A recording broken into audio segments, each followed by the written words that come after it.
আসসালামু আলাইকুম দর্শক, চলে আসলাম কুড়িগ্রাম জেলা ভোগডাঙ্গা ইউনিয়ন এবং ভোগাদা ইউনিয়নের একটি মাঝপথের একটি রাস্তা।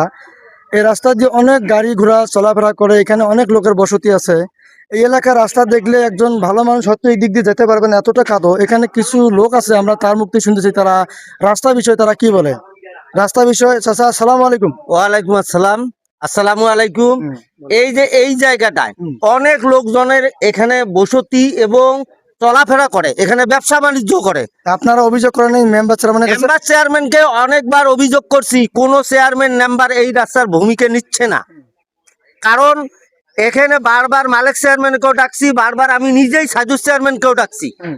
মেম্বারেরা আসে দেখে, কিন্তু কিছু ভূমিকা নিচ্ছে না। এই এলাকায় বৃষ্টি হলে কেউ চলাফেরা করতে পারে না। মহিলারা কুদি যাবে কুদি না যাবে, কিভাবে চলবে, এটা চলার মতো কোনো স্কোপ থাকে না বৃষ্টি হওয়ার সাথেই।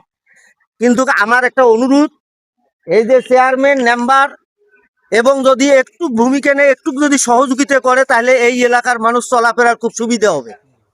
আর ওরা যদি ভূমিকা না নেয়, একবার আমরা এই এলাকার মধ্যে কয়েকজনে ড্রেন করিয়া কালেকশন করিয়া এখানে মাটি উত্তোলন করছে, মাটি ফেলছি, ফেলিয়ে এই জায়গাটা চলাফেরা, সেই মাটি থাকে না। এই যে বৃষ্টি হলে মানে গাড়ি ঘোড়া চলাতে এখানে প্যাক হয়ে যাও অনেক। আজকে একটু বৃষ্টি নাই দেখিয়ে কম দেখতেছেন। দর্শক, আপনারা শুনতে পেলেন এক চাচার মুখ থেকে যে এই জায়গার মধ্যে যে মানুষগুলো চলাফেরা করে, এটা চলাফেরা করার মতো কোনো উপযোগী নয় এই জায়গাটা। আমরা আকর্ষণ করতেছি এই এলাকার চেয়ারম্যানের উপরে, প্রথমে দেখি তারা এই জায়গাটার পদক্ষেপ নেয় কিনা। না ভাই, এরকম কি পদক্ষেপ নেওয়া ঠিক হবে না? ঠিক হবে? হ্যাঁ, অবশ্যই ঠিক হবে। ঠিক হবে। হুম। তাহলে আপনারা কি চান না যে আমাদের এই এলাকার রাস্তাটা ভালো হোক? হ্যাঁ, অবশ্যই তো চাই এখানে অবশ্যই ভালো। চান? হ্যাঁ, অবশ্যই চাই। ভাই, আপনার মতামত কি বলেন তো দেখি। ওই একই মতামত। একই মতামত।